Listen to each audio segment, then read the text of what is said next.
Hola, ¿cómo están? Bienvenidos a una nueva edición de Agenda Económica en su edición AM, por supuesto, en este martes 28 de mayo, último martes de este mes, última edición de día martes de Agenda Económica, y que por supuesto vamos a estar revisando todos los temas que han marcado las últimas horas en materia económica que van a marcar la jornada. Hay varios temas interesantes que vamos a estar viendo en un ratito más y de hecho en estos momentos están, por ejemplo, la ministra Janet Jara con el ministro Marcet en la CUT y están preparándose para hablar en instantes. Vamos a estar, por supuesto, con eso, también con lo que ha salido en las últimas horas de la reforma de pensiones, porque han habido nuevos enfrentamientos entre el gobierno y la oposición en medio de esta discusión, pero enfrentamientos que no se refieren a la discusión parlamentaria propiamente tal, que sabemos que ya está bastante entrampada, sino respecto a esto que ustedes están viendo a mis espaldas, a un nuevo spot publicitario que fue encargado por el gobierno para explicar de cierta forma cuál es el sentido que tiene el 6% de cotización adicional, el seguro social que está proponiendo el gobierno y que no ha gustado nada en la oposición. Han criticado duramente este spot publicitario, ya que acusan que es intervencionismo de alguna forma del gobierno respecto a un proyecto que todavía está en tramitación. Recordemos que acá el gobierno tiene ciertas facultades para realizar spots publicitarios cuando hay leyes que han sido aprobadas, que se van a transformar en ley. En este caso, este no es el caso, y eso es lo que critica la oposición, y ha señalado ya que van a acudir a Contraloría para ver la legalidad de este spot publicitario realizado por el gobierno. Bueno, ayer en CNN Prime estuvo la ministra del Trabajo, Janet Jara, estuvo conversando, por supuesto, de varios temas, principalmente, por ejemplo, lo que va a ocurrir en pocos meses más con el salario mínimo, que va a subir a 500.000 pesos, también con la actualidad de la reforma de pensiones, y por supuesto se le preguntó sobre este spot publicitario y qué es lo que pensaba ella de las críticas y qué es lo que espera hacer el gobierno dependiendo de lo que ocurra en Contraloría. Yo los invito a revisar las declaraciones a este respecto que hizo la ministra del Trabajo, Janet Jara, ayer en CNN Prime. Ha sido muy extraña, a mi entender, la sobrereacción que ha tenido un video que hemos hecho para explicar los beneficios del seguro social, toda vez que aquí todos los días la AFP hacen propaganda a través de la televisión y nadie dice nada. De los parlamentarios que hoy día han salido a reclamar, ¿cierto? Ninguno ha dicho nada respecto de la desinformación que están instalando la AFP a través de esta propaganda que pagan por su asociación de FP. Y en segundo lugar, porque creemos que es necesario informar y es parte de los roles que nos competen como autoridad.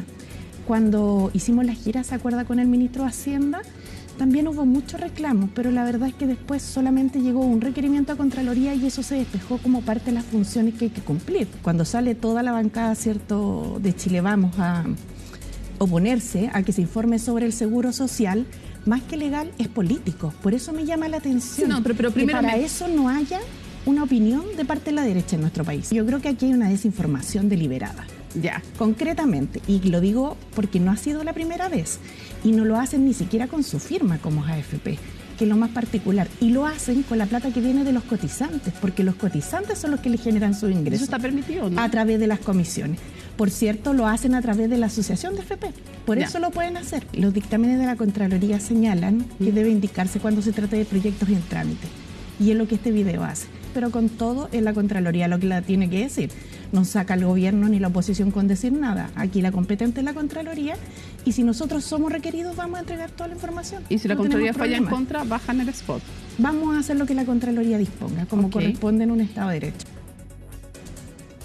Ahí están las palabras de la ministra Janet Jara defendiéndose de estas críticas por parte de la oposición. Acusó también de desinformación por otros spots publicitarios y mensajes que han enviado las AFP a través de la asociación. Yo los quiero invitar a revisar, porque como les comento, hubo varios temas que se conversaron aquí en CNN Prime, en la conversación que tuvo Mónica Rincón con la ministra del Trabajo, Janet Jara. Se habló, por supuesto, de este spot publicitario, se habló de lo que va a ocurrir en un par de meses más con el salario mínimo, que va a subir a 500.000 pesos, y también con la actualidad de la reforma de pensiones. Todo en la web de CNN Chile. Es una conversación bien interesante, yo lo invito a revisarla.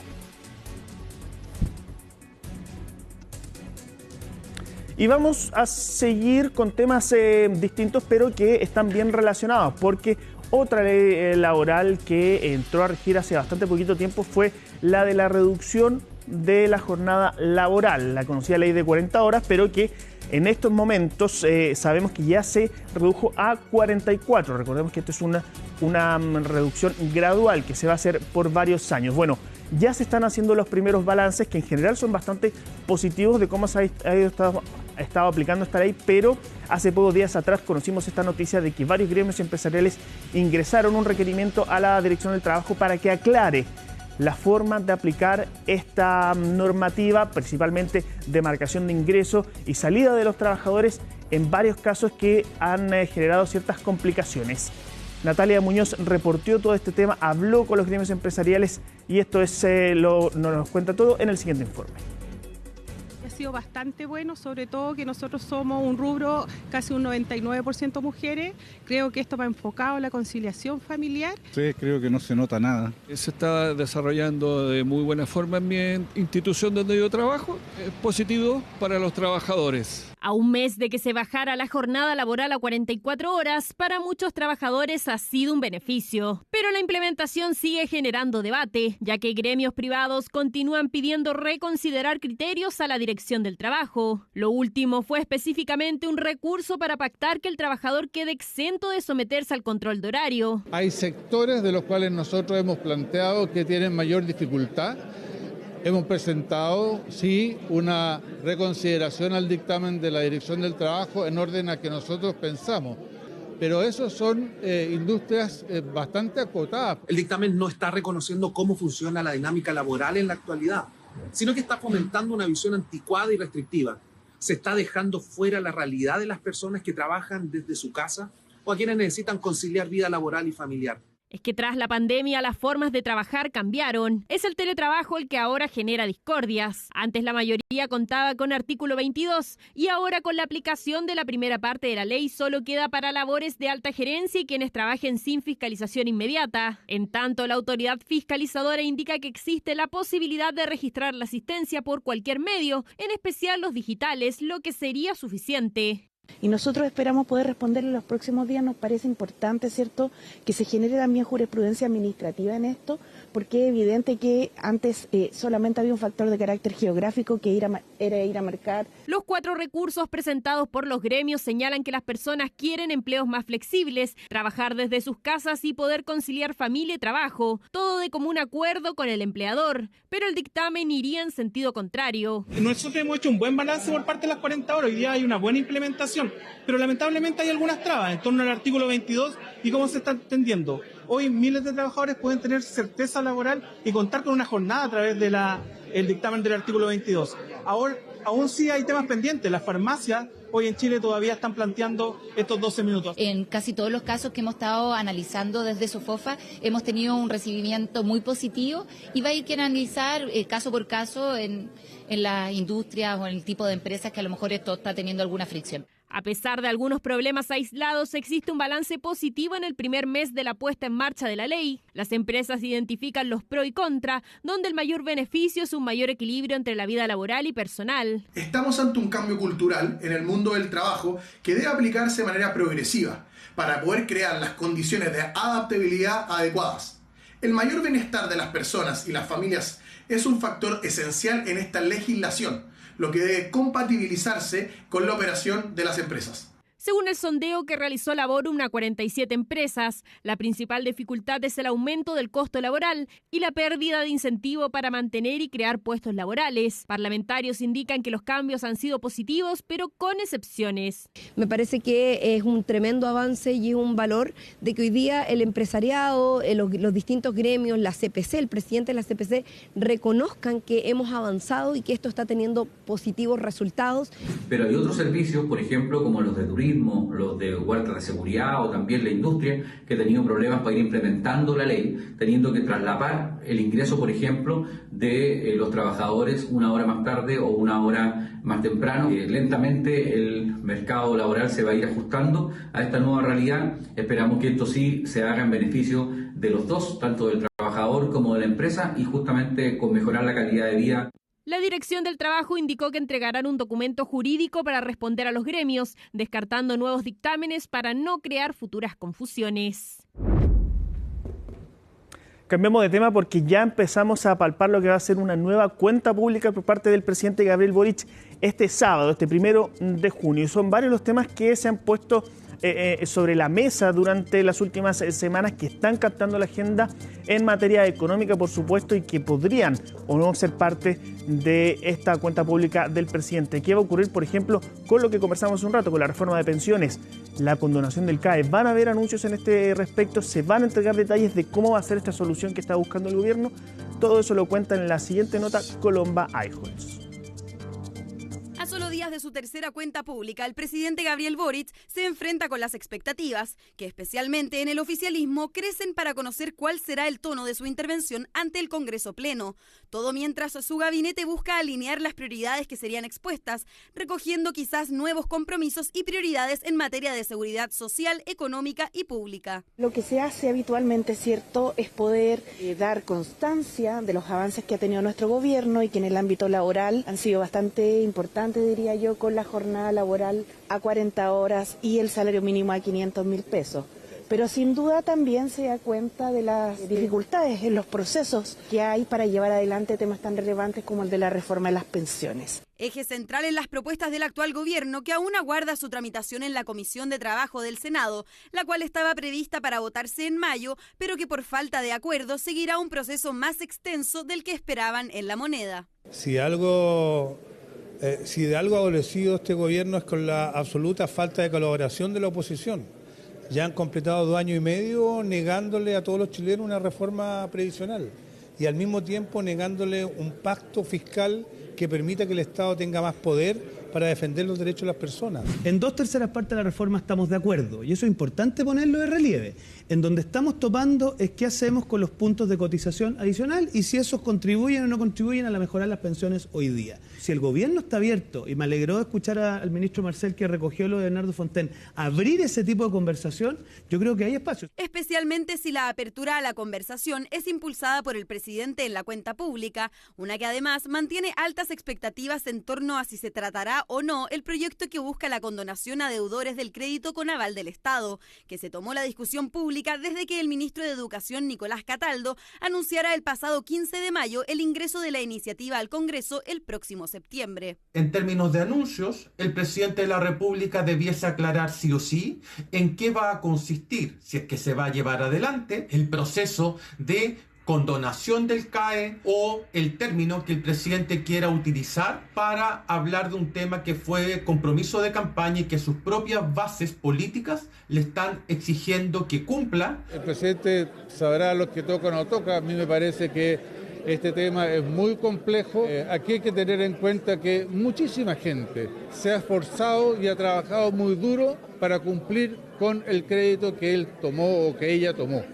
Y por lo tanto, condonar al resto creo que es una injusticia. Un debate sobre cómo abordar la deuda universitaria que generó división al interior del oficialismo cuando la iniciativa fue presentada. Incluso desde el socialismo democrático exigieron conocer los detalles de la emblemática promesa del Frente Amplio que hoy impulsa el gobierno, conversación que pudieron sostener el ministro de Educación y el presidente del PPD este lunes junto a otras autoridades. Vamos a entregar, tal como se ha dicho anteriormente, una solución que va a permitirnos, primero, enfrentar esto con responsabilidad fiscal y justamente porque queremos aplicar el principio de racionalidad y de responsabilidad fiscal, es que necesitamos avanzar un nuevo sistema de financiamiento. Efectivamente, nosotros probablemente llegamos a esta discusión con algunas diferencias de valoración de lo que fue la política en el pasado y también con algunas discrepancias en lo que fue el transcurso de estos 20 años en las distintas políticas en materia de educación superior. Sin embargo, hoy día yo veo bastante coincidencia, una visión común. Yo espero que el presidente sincere que el CAE no fue más que una falsa promesa de campaña y que no va a poder cumplir con la promesa que hizo cuando era candidato. Si todos sabemos que gastar 11.900 millones de dólares en el CAE, en la práctica es imposible. Tan imposible resultaría disponer de esos recursos que una condonación del CAE parece cada vez más lejana, no solo por las discrepancias en las cifras, también porque entre los partidos políticos no existe voluntad para llevar adelante un plan así. De esta forma, se espera que la cuenta pública esté más enfocada en los logros alcanzados por el Ejecutivo cuando corre el tercer año de la actual administración. Nos vamos a trasladar en estos momentos hacia la CUT porque en estos momentos habla el ministro Mario Marcel respecto a un acuerdo que se firmó con la Asociación de Trabajadores. En las negociaciones en torno al salario mínimo y otras materias sociales se firmó un acuerdo que incluyó un aumento del ingreso mínimo escalonado que va a llegar ahora en julio a 500.000 pesos, que va a tener un ajuste adicional de acuerdo a la inflación en enero. Y era un acuerdo que era válido hasta mayo del próximo año en materia de ingreso mínimo.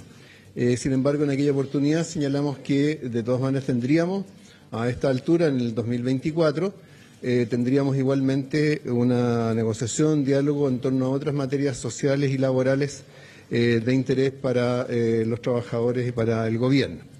De modo que este acuerdo recoge justamente esas materias, no se refiere al ingreso mínimo, que ya está, como decía, ya está acordado hasta mayo del próximo año, sino que a materias laborales, sociales, legislativas, regulatorias, importantes para el mundo de los trabajadores representados por la Central Unitaria de Trabajadores en esta mesa.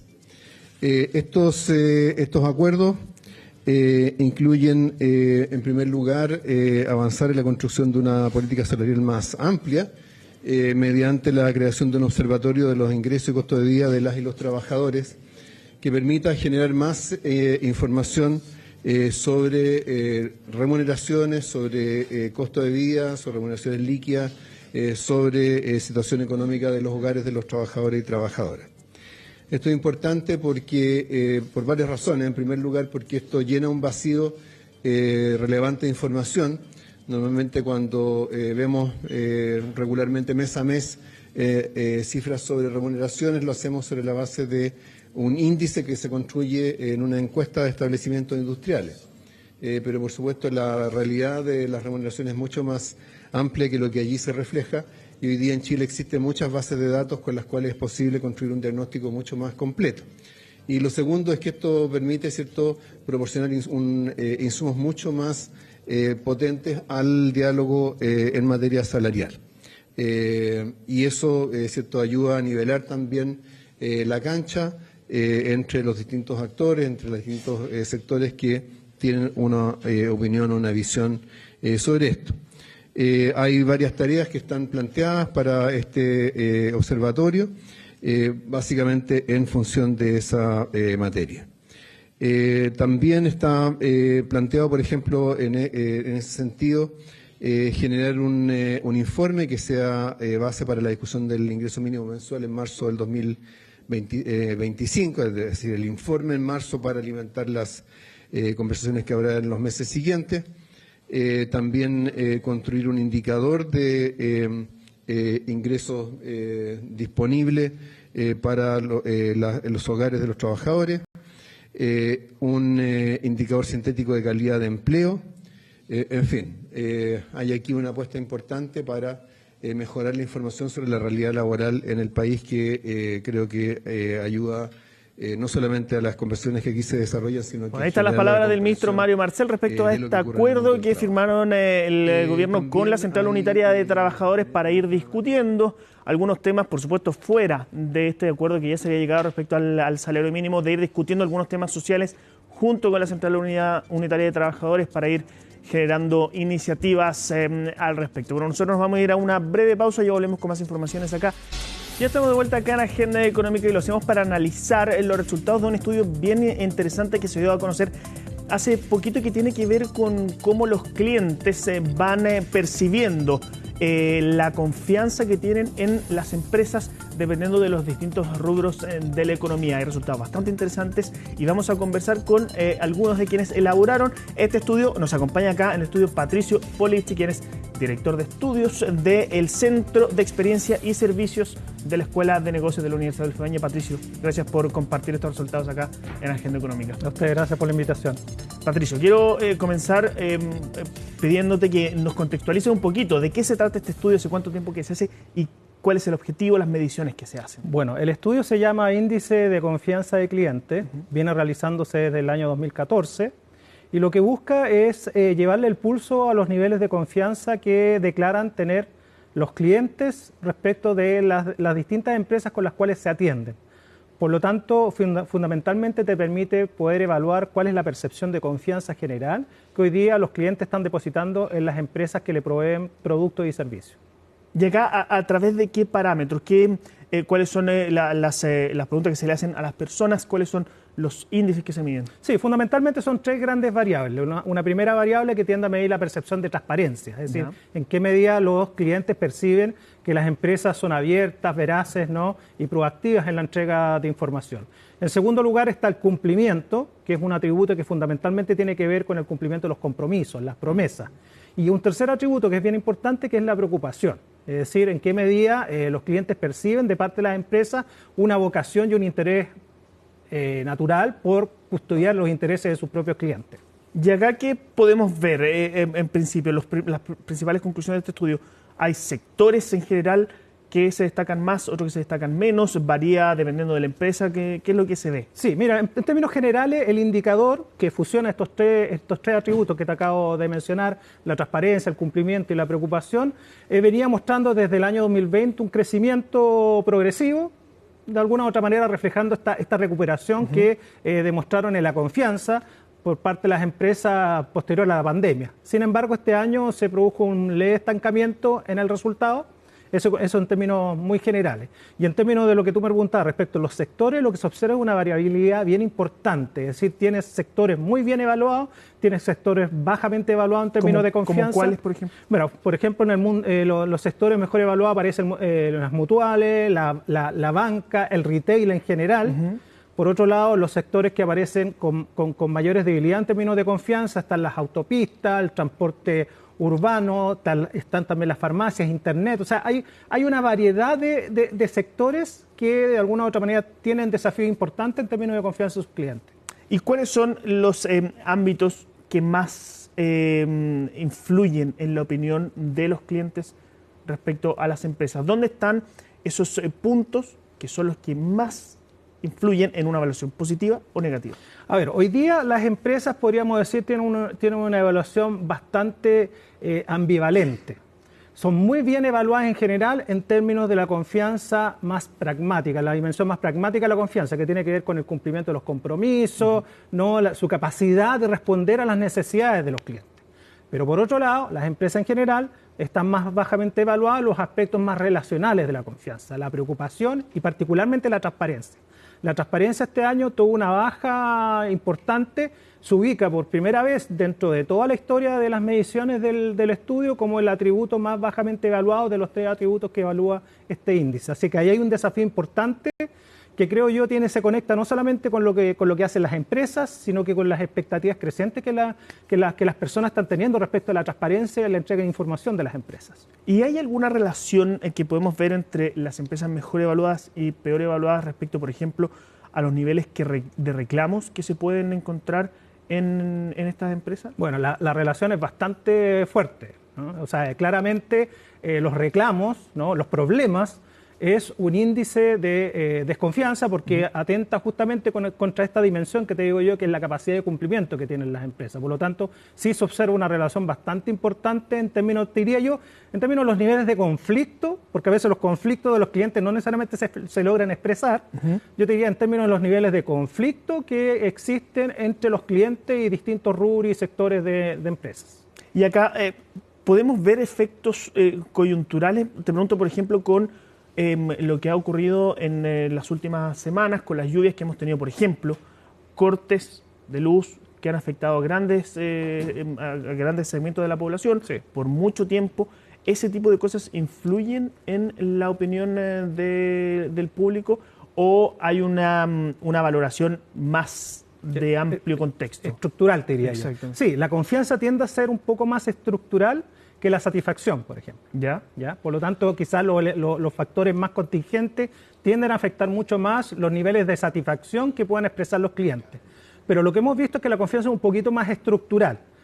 Obviamente se ve afectada por este tipo de factores, pero tendrían que ser factores muy evidentes y sistemáticos en el tiempo para que haya un efecto en un aspecto que es tan basal como es la confianza que los clientes expresan hacia sus empresas.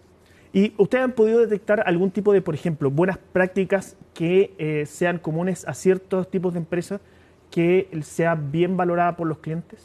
Yo te diría fundamentalmente la gran demanda, ¿no? y las recetas que uno podría extraer a partir de las experiencias de las empresas bien posicionadas respecto a este tema tienen que ver fundamentalmente con la transparencia, ¿no? La transparencia de los cobros, la transparencia de las condiciones.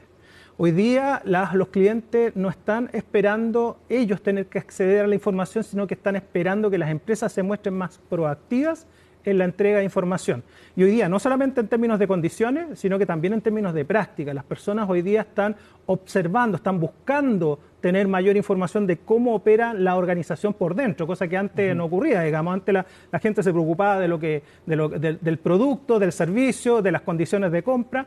Hoy día empieza a aparecer una demanda también de entender cómo funciona internamente la empresa. Es más, hoy día las personas están demandando información respecto de las motivaciones, de las estrategias, de los propósitos, ¿no? de los objetivos que se definen las empresas para poder evaluar sus niveles de confianza que depositan en ellas.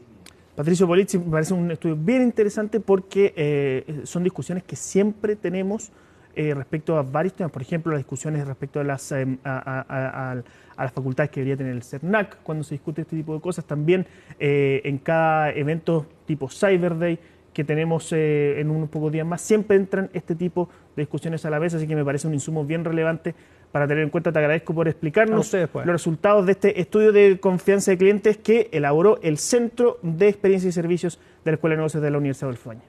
Muchas gracias por la invitación. Bueno, nosotros llegamos hasta acá con esta edición de Agenda Económica AM. Yo le invito, por supuesto, a seguir en compañía de CNN Chile. Viene Fresia Soltov con Noticias Express.